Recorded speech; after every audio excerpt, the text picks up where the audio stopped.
녹음이 되고 있는 건가요? 네. 네, 안녕하세요. 발표를 맡게 된 황성현이고요. 제가 간단하게 말씀드릴 내용은 클린 아키텍처라는 아키텍처의 개념에 대해서 좀 간단하게 안드로이드 코드를 기준으로 좀 설명을 드리려고 해요. 그래서 이게 저희 뱅크샐러드 앱이 현재 구축되어 있는 아키텍처에 대한 설명이 될 것 같은데요.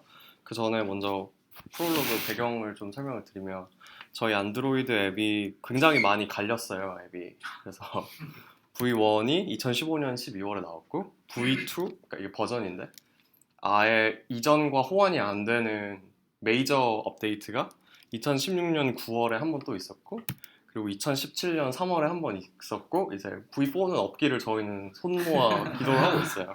그래서 이런 상황인데 왜 이런 일들이 있었냐 하면은 저희가 V1을 만들 당시에는 저희가 이제 공략하고자 하는 사용자분들이 뭘 원하는지 저희도 명확히 모르고 사용자분들도 명확히 모르는 단계다 보니까 계속 더듬어가면서 아 이런 니즈가 있구나 하는 걸 이제 알아가는 단계들이 있었어요. 그래서 계속 새로운 사용자들의 모습을 알아갈 때마다 가끔 저희의 근본적인 뿌리 가설이 흔들리는 경우가 생기는 거죠. 그래서 그럴 때마다 저희가 새로운 서비스를 내지 않으면 저희가 원하는 모습에 도달할 수가 없어서 계속 새로운 서비스를 냈었는데 그러다 보니까 이제 좋게 말하면 계속 변화하는 제품이고 계속 개선되는 제품인데 결과적으로 이제 개발자 관점에서는 코드가 계속 변경이 잦게 되는 거죠. 그리고 기존에 만들던 서비스랑 이제 베이스 어떤 코어들은 동일할 수는 있지만 형태 자체가 아예 다른 서비스들이 나오다 보니까 코드가 계속 변경이 되면서 그것 자체가 굉장히 좀 어려워졌어요. 그러니까 계속 새로운 서비스가 나오는데 이 코드의 변경들을 전부 다 대응을 해야 되고 하는 어려움들이 좀 있었습니다. 그래서 번뇌의 순간들이 좀 있었고 아 왜 우리는 매번 새로 갈아엎어야 하는 것인가 하면서 변화란 없을 수 없는 건가 하는데 이제 BC 400년 전에 기원전에 계신 분이 이제 이런 말씀을 해주셨어요. 변화 외에 영원한 것은 없다 라는 이제 멋진 말씀을 듣고 그때 깨달았죠. 아 변화는 포용을 끌어안아야 하는 거구나 하는 걸 깨달아서 어떻게 하면 코드 레벨에서 변화를 끌어안을 수 있을까가 이제 저희 팀의 가장 큰 화두 중에 하나였던 것 같아요 당시에. 그래서 이런 좀 실질적인 고민을 하게 된 거죠. 우리가 틀릴 수 있는 건 너무 당연한 거죠 라고 생각을 했어요. 그래서 기획팀이 뭔가 잘못 판단을 하거나 아니면 디자인이 원하지 않는 방향으로 나오는 거는 너무 당연한 일이라고 생각을 했어요. 저희가 버그를 만들어내는 것과 마찬가지로. 그러면 이거를 이제 제발 기획팀 계획 좀 잘해주세요 내지는 디자인팀 제발 디자인 좀 잘해주세요 하는 식으로 예방을 하는 방법도 있었겠지만 저희는 그렇게 생각하지 않았고 오히려 이게 저희 팀이 배워나가는 그런 학습의 모델이라고 생각을 했거든요. 그래서 저희가 이 학습을 방해하지 않으려면 결국에는 코드 변경에 있어서 저희가 두려움이 없어야 되는 거죠. 그렇지 않으면 원활하게 서로가 학습을 할 수 있는 모델이 안 만들어지는 거잖아요. 그래서 뭔가 배웠는데 기획팀은 아 이제 깨달았다 하는데 개발팀은 아 또 바꿔야 돼 이러면 이제 저희가 선순환적인 구조가 안 만들어지는 거죠. 그래서 결국에는 저희가 원하는 팀의 모습을 만들기 위해서 아키텍처를 고민할 수밖에 없었어요. 그래서 이런 실질적인 고민들을 하게 됐죠. 그래서 이 모습을 한번 역으로 상상을 해보기 시작한 거죠. 변화에 잘 대응을 한다는 이 추상적인 말은 도대체 뭘까?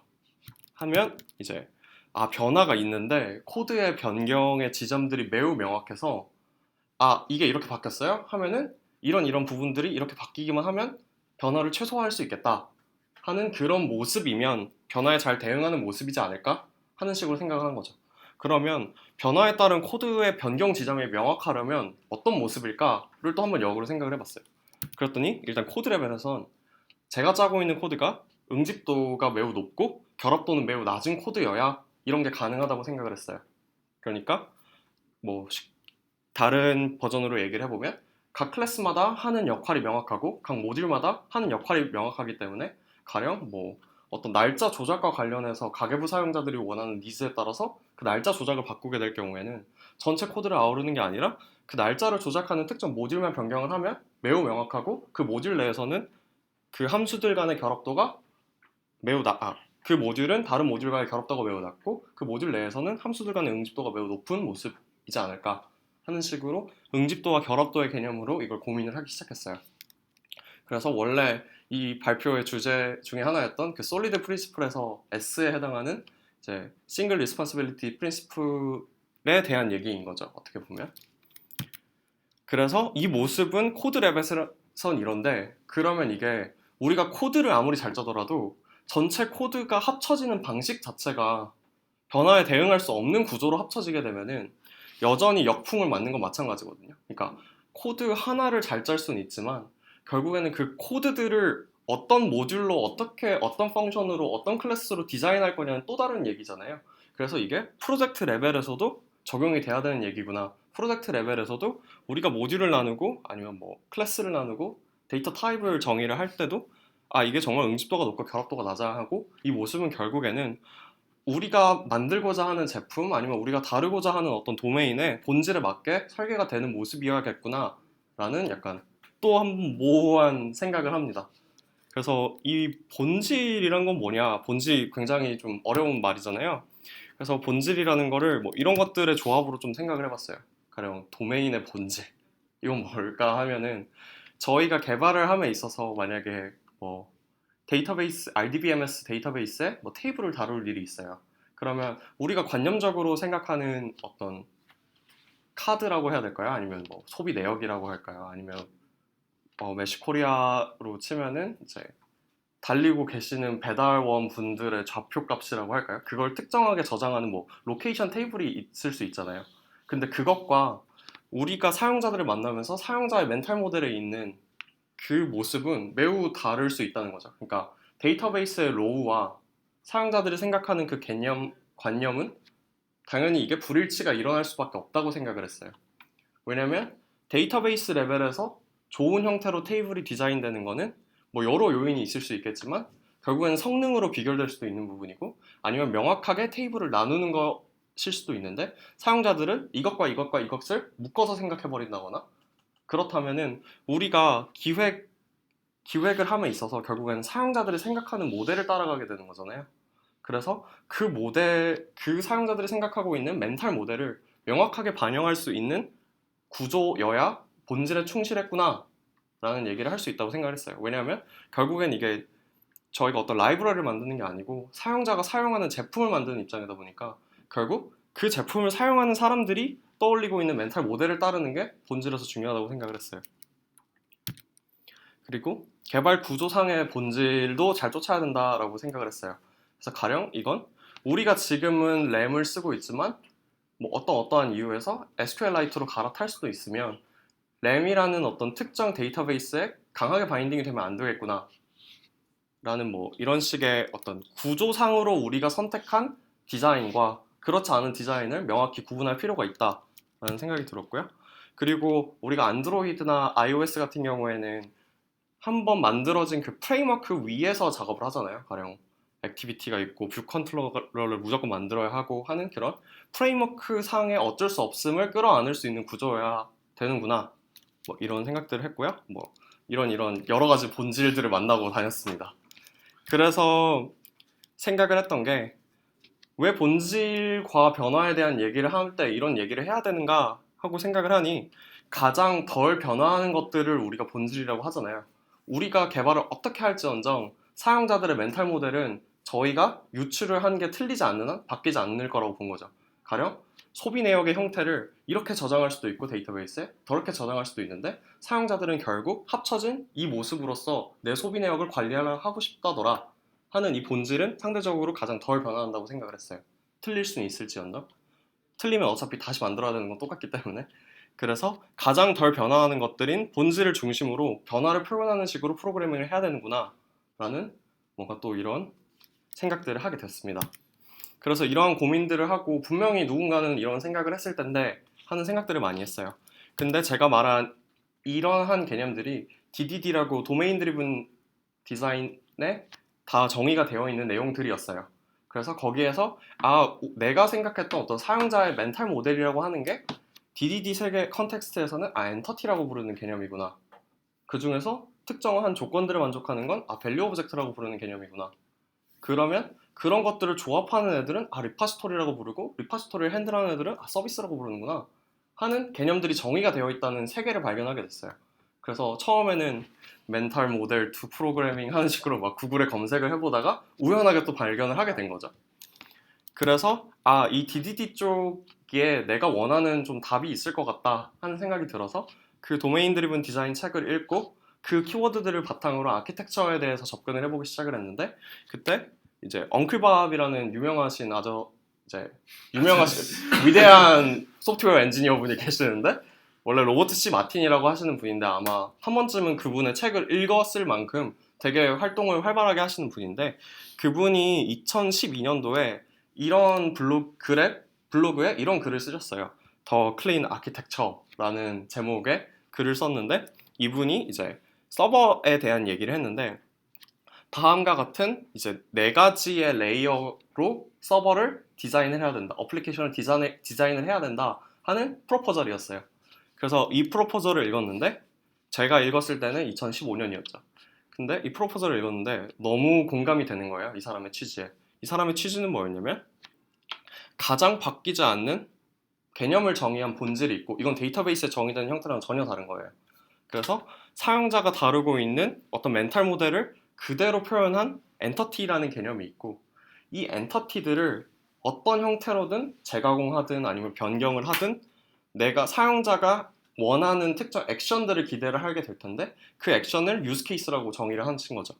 그 다음에 이 유즈 케이스들을 적절한 시점에 호출을 해서 어떻게 다룰 거냐 하는 걸 컨트롤러에 해당하는 인터페이스 어댑터 레이어가 담당을 하고 그 다음에 이제 이것들은 비즈니스 로직을 어떻게 핸들링 할지에 대한 어댑터에 해당했다면 바깥 세계는 이제 우리가 구동을 하는 안드로이드 프레임워크라든지 아니면 iOS 프레임워크라든지 이제 각각 구동되는 OS 레벨에 대한 이렇게 네 가지 레이어에 대한 얘기를 하셨어요. 그래서 이거는 우리가 구현하는 퓨어한 우리만의 세계고 이것도 마찬가지로 퓨어한 우리만의 세계인데 여기서부터는 이 퓨어한 세계와 우리가 다뤄야 되는 가령 개념은 개념대로 있는데 결국 데이터베이스에서 값을 긁어오는 건 마찬가지잖아요. 그러면 우리가 만들어 놓은 세계와 바깥쪽 사이에 어댑터로 느슨하게 결합을 해야 되는 구조인 거죠. 그렇기 때문에 어댑터라는 레이어를 정의를 했고 그 어댑터들조차도 가령 램을 서버에 띄우는 것과 안드로이드에 띄우는 것과 iOS에 띄우는 것과 코드가 다르잖아요. 그러면 그 OS 레벨과 이걸 다루는 컨트롤 레벨 간에 또 어댑터가 있어야 되는 거죠. 그래서 이렇게 총 4가지의 레이어를 정의를 하게 됩니다. 그래서 이걸 읽고 너무 좋다. 이거를 적용을 하면 내가 원하던 니즈를 다 만족할 수 있겠다 하는 생각이 들었어요. 그래서 이 글에서 강조를 하는 장점은 일단 내가 어떤 프레임워크를 사용하든 간에 적어도 사용하는 프로그래밍 언어가 동일하다면 이 앞에 3개 레이어는 그대로 쓸 수가 있다. 왜냐면 프레임워크와 아예 무관하게 비즈니스 로직을 작성할 수 있기 때문에. 그리고 두 번째로 당연히 잘게 쪼개져 있고 결합도는 낮고 응집도는 높기 때문에 테스트하기가 매우 용이한 거죠. 그리고 UI의 구성이 어떻게 바뀌든 간에 UI의 코드만 바꾸면 되고 비즈니스 로직 자체는 전혀 건드릴 필요가 없는 거죠. 그리고 데이터베이스와 완전하게 무관한 거죠. 그래서 가령 내가 코드를 짜고 있는데 저희가 램을 쓰다가 SQLite로 갈아타게 됐어요. 그러면 사실은 램의 쿼리를 하는 부분만 바뀌는 게 맞는 거죠. 그리고 그 데이터베이스에 접속하는 부분만 바뀌는 게 맞는 건데 만약에 내가 작성한 코드가 SQLite로 갈아타게 됐는데 그 데이터를 다루고 연결하는 부분 외의 코드를 내가 건드리고 있다면 이제 이 아키텍처에 의하면 뭔가 잘 안 나눠진 거라는 생각이 든 거죠. 그래서 데이터베이스와 완전하게 무관하게 우리가 코드를 작성할 수 있다라는 게 취지였고 그리고 우리가 바깥 세계에서 주입할 수 있는 어떠한 종류의 설정들 그러니까 1번과 3번과 4번을 다 아우르는 건데 모든 외부 환경과 독립적으로 비즈니스 로직은 작성될 수 있어야 하며 심지어는 이 글에서는 좀 더 밀고 나가는데 서버에서 짠 비즈니스 로직을 사실은 클라이언트가 그대로 구현할 수 있어야 되고 그대로 쓸 수 있어야 된다. 같은 서비스라면 이라고까지 밀고 나가요. 그래서 이러한 것들이 클린 아키텍처를 통해서 취득될 수 있는 장점이다 라는 얘기를 했고 이걸 본 다른 안드로이드 스페시픽한 개발자분이 이 클린 아키텍처를 안드로이드에 이렇게 구현을 하면 되겠다 하는 또 블로그에 글을 하나 쓰셨어요. 그래서 그 안드로이드 개발자분은 이렇게 다음과 같은 구성으로 나눴습니다. 레이어를. 그래서 저희도 이걸 참고해서 저희만의 클린 아키텍처에 대한 해석에 대한 아키텍처를 짜게 됐고요. 처음에 제안했던 클린 아키텍처와 마찬가지로 레이어를 총 4개로 나눴고 가장 바깥쪽에 최외곽에 해당하는 레이어가 프레젠테이션 레이어예요. 이건 말 그대로 화면에 무엇을 어떻게 보여줄지를 결정하는 레이어고 여기에 안드로이드로 치면은 레이아웃 XML 그리고 뭐 액티비티 그리고 액티비티에 따른 저희는 뷰 레벨에서는 MVP 패턴을 사용을 하고 있거든요. 그래서 액티비티에 따른 뭐 프레젠터에 따른 뷰 모델까지를 포함해서 저희는 프레젠테이션 레이어로 정의를 했습니다. 그리고 데이터 레벨이 있는데 이건 서버도 하나의 데이터베이스잖아요. 사실 클라이언트 입장에서 보면 데이터를 주는 공급자니까. 그래서 데이터 레이어가 있고 이 데이터 레이어를 통해서 네트워크 통신을 하거나 아니면 램에서 값을 가져오고 이런 식으로 구현이 되어 있고요. 도메인 레이어가 있고 이 도메인 레이어는 저희가 말하는 비즈니스 로직의 특정 유스 케이스를 구현하는 레이어예요. 그리고 마지막으로 계속 누차 강조했던 멘탈 모델에 해당하는 엔터티 레이어가 있습니다. 그리고 여기선 디펜던시 룰이라는 게 있어요. 그래서 이렇게 인월즈로 흐르는 화살표가 있는데 이게 무슨 말이냐면 이 엔터티는 밖에 도메인을 알아서는 안 되고 도메인은 데이터를 알아서는 안 되고 데이터는 프레젠테이션을 알아서는 안 된다 라는 게 여기에서 통용되는 하나의 의존성 규칙입니다. 왜냐하면 그래야 본질에 맞으니까요. 그러니까 엔터티를 조작하는 게 도메인이어야 되고 이 도메인들에 맞게 구현이 돼야 되는 게 데이터이기 때문에 도메인이 데이터의 형태에 따라서 뭔가가 바뀐다 하면 이것도 어긋나게 되는 거죠. 아, 우리가 데이터베이스가 레디스니까 이런 형태로 써야 돼. 내지는 램이니까 이렇게 쓰면 좀 더 편할 거야 하는 시도들을 하는 순간 그 순간은 편할 수 있지만 본질에 맞게 디자인된 건 아닐 수 있다 라는 생각이 있어서 이렇게 인월즈 룰을 강조를 하고 있습니다. 물론 완벽하게 지킬 수 없는 경우도 있어요. 그럴 때는 저희가 제 4의 세계에 해당하는 이제 뭐 인젝션 패턴을 쓸 수가 있죠. 그래서 이것도 아직 여전히 계속 진화하고 있는 아키텍처라고 생각을 해주시면 되겠고요. 여기서부터 이제 간단하게 좀 설명을 드릴게요. 어떻게 하고 있는지. 가장 안쪽에 있는 엔터티 레이어 같은 경우에는 퓨어한 코틀린 모듈이에요. 그래서 코틀린 언어가 돌아가는 한 어떤 프레임워크든 어떤 데이터베이스와 상관없이 사용을 할 수 있고 그렇기 때문에 안드로이드와의 의존성이 아예 없습니다. 그래서 도메인, 즉 비즈니스 로직에서 파생되는 개념들을 표현을 했고요. 안드로이드, iOS 서버 모두 동일한 형태로 작성이 되어 있어요. 라고 믿고 있어요. 각자가 바꾸는 걸 이제 모르긴 하는데 그래서 이런 식으로 그냥 퓨어하게 데이터의 형태만 다 정의가 되어 있어요. 이 안에서 코틀린 같은 경우 이제 저희 안드로이드 같은 경우에는 이 안에서 얘가 따로 함수도 물고 있지 않아요. 거의 바깥쪽 세계에서 익스텐션으로 주입하는 식으로 구현을 하고 있어요. 그래서 여기는 퓨어한 데이터 타입들만 모아져 있는 곳이고요. 그래서 대부분이 코틀린의 데이터 클래스로 정의가 되어 있고요. 도메인 같은 경우에도 마찬가지로 순수한 코틀린 모듈이고 여기에서는 유스 케이스를 정의를 해요. 그리고 이 유스 케이스를 구현하는 데 필요한 리파지토리의 인터페이스를 정의를 합니다. 그래서 이 개념이 뭔고 하니 저희 앱을 처음 들어갈 때 저희가 사용할 수 있는 은행의 목록을 전부 다 불러오는 기능이 있어요. 그래서 이러한 유스 케이스의 이름이 getBanks예요. getBanks인 거고 얘는 명확하게 이제 뱅크와 관련되어 있는 어떤 데이터를 조작하는 리파지토리를 주입받는 형태로 작성이 되어 있고 얘가 하는 역할은 지금은 이건 심플한 비즈니스 로직인데 그냥 패시브하게 이 리파지토리의 getAll 함수를 호출하는 역할로만 유스 케이스가 작성이 되어 있어요. 그리고 여기서 사용하는 리파지토리 같은 경우에는 내가 이렇게 해놨구나. 리파지토리 같은 경우에는 순수하게 인터페이스로만 정의가 되어 있어서 이 엔터티들이 어떤 일련의 행동들을 할 수 있는지만 행동의 합으로서 정의를 해놓고 이 유스 케이스에서는 그 리파지토리들의 함수들을 조합해서 쓰는 비즈니스 로직을 구현을 하는 거죠. 그렇게 함으로써 데이터를 다루는 형태의 구현과 비즈니스 로직을 다루는 구현이 완전하게 분리가 되어 있을 수 있는 거죠. 그래서 이런 식으로 구현이 되어 있습니다. 그리고 도메인을 아는 데이터 같은 경우에는 당연히 알겠죠. 왜냐면은 도메인에서 정의를 한 리파지토리의 인터페이스를 구현을 해야 되니까. 그래서 데이터 레이어에서는 리파지토리를 실제로 구현하는 역할을 맡고요. 그렇기 때문에 데이터 소스가 무엇이냐에 따라서 거기에 따른 의존성을 가지게 됩니다.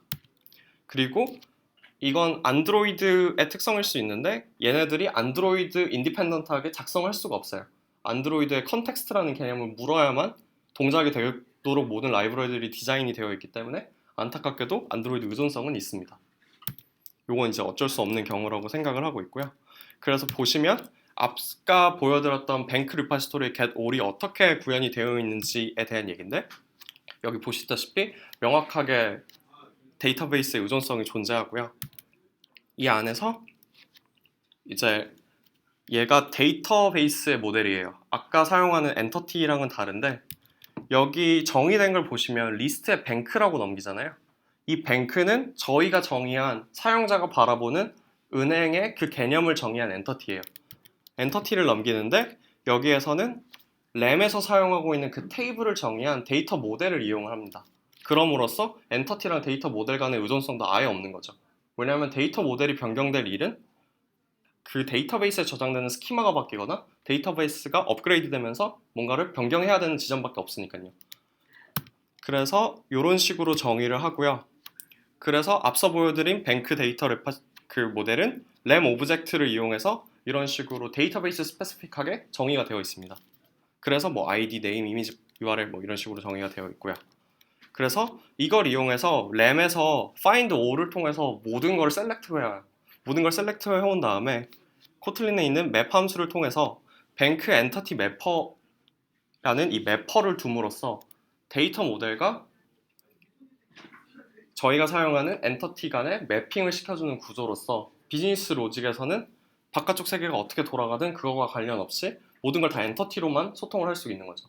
그래서 저희는 데이터 모델은 이 데이터 레이어 내에서만 존재하고 왜냐하면은 그렇고 바깥쪽이랑 이어지는 부분에 해당하는 매퍼가 마치 어댑터처럼 동작을 하고 있는 거죠.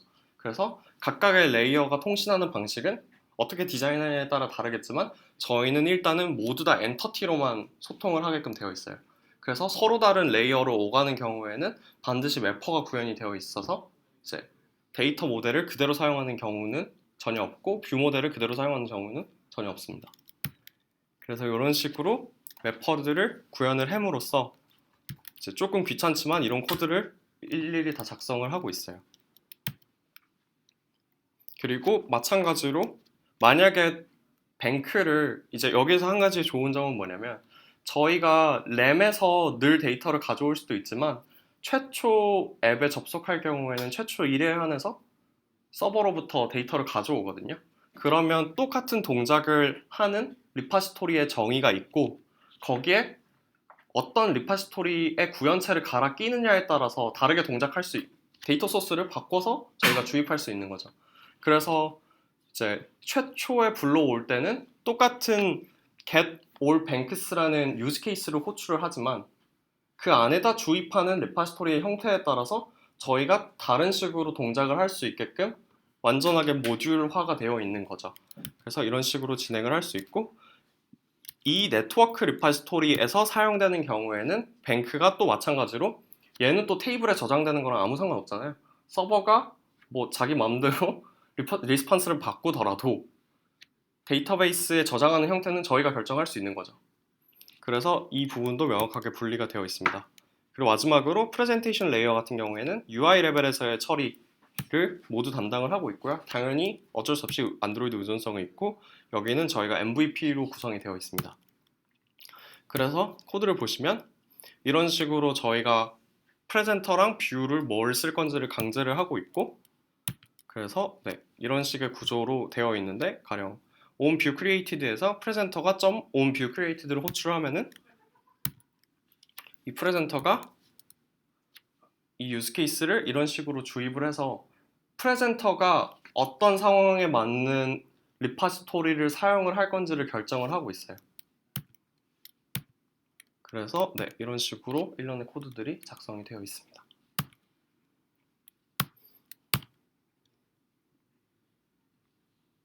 뭐 그렇습니다. 그래서 저희가 이 아키텍처의 거의 유일한 단점이라고 생각하고 있는 점은 되게 수다스러워요, 아키텍처가. 그러니까 즉 작성해야 되는 클래스랑 모듈이 너무 많아요. 왜냐하면은 뭔가 하나의 개념을 구현하기 위해서는 데이터 레벨에서 데이터베이스에 접근하는 모델도 짜야 되고 그에 따른 리파지토리도 짜야 되고 그걸 서버에서 최초에 받아올 때 서버 모델도 짜야 되고 서버 리파지토리도 짜야 되고 해서 작성할 코드들이 매우 많은데 그만큼 저희가 생각하기에는 변화의 지점이 명확함으로써 변화에 쉽게 대응할 수 있는 구조라고 생각을 하고 물론 이건 모든 잘 짜진 아키텍처가 동일할 거라고 생각을 해요.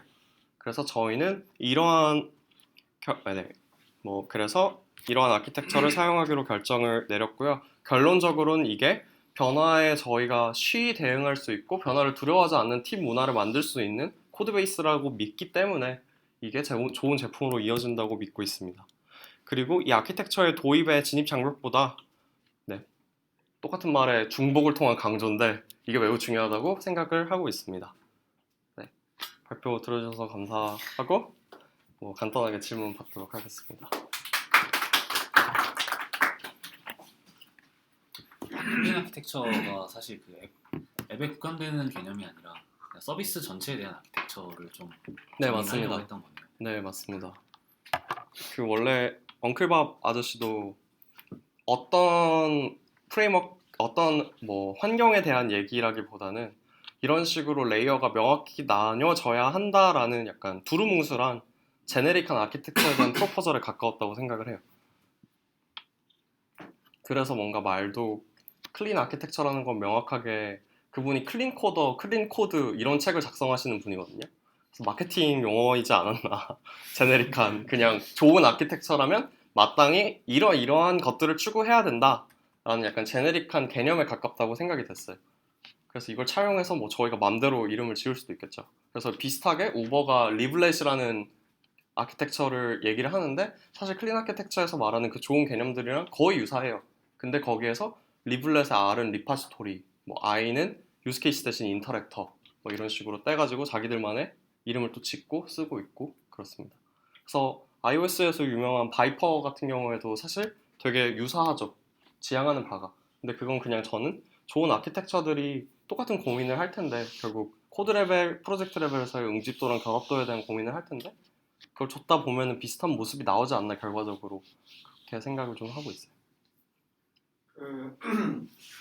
사실 MVVM이나 MV 패턴이나 다 똑같이 이제 적용되는 이야기일 수도 있는데, 그러니까 이런 뭔가 발표에서 예시로 이제 이렇게 보여주는 거 케이스를 이제 보면은 되게 너무 깔끔해요.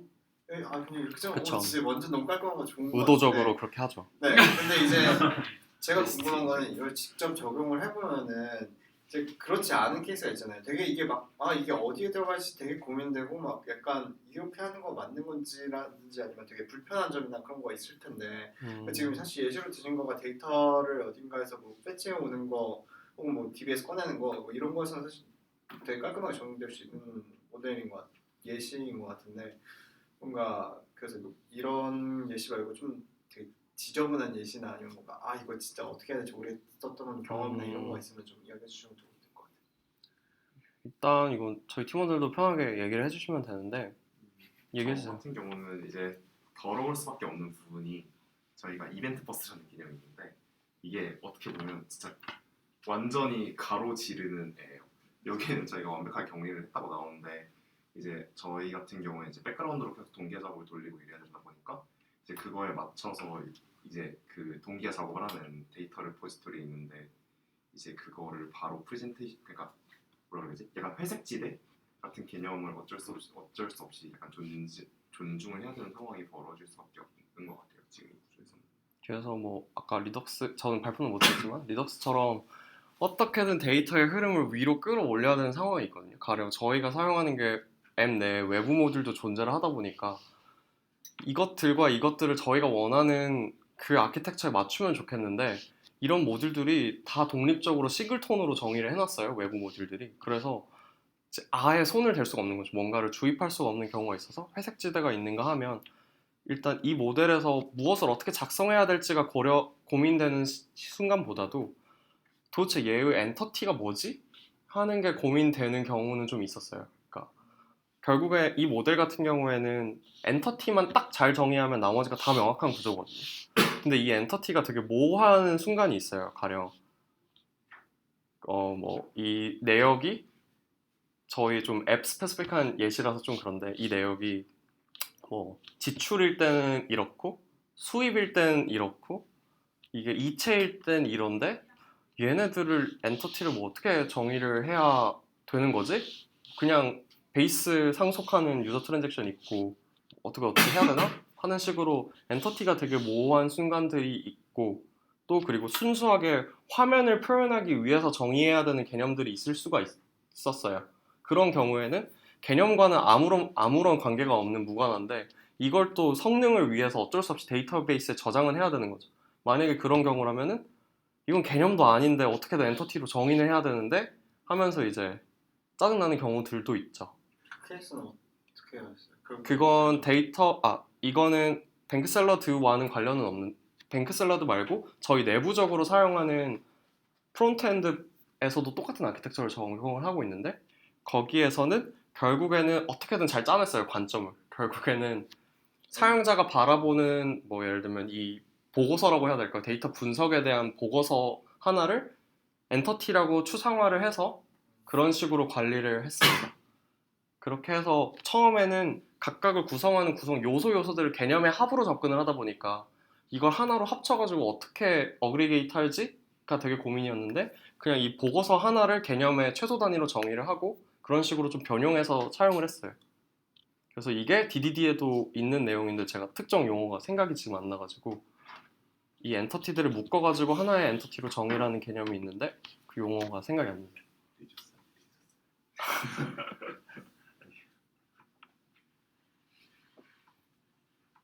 네, 그러면 혹시 더 궁금하신 점 있으면 맥주 한잔 하면서 얘기하면 그러시죠. 왜 너무 오늘 네, 감사합니다. 감사합니다. 그 위에 메뉴에 보시면 그 메뉴 위에 붙여고 중단 버튼 네.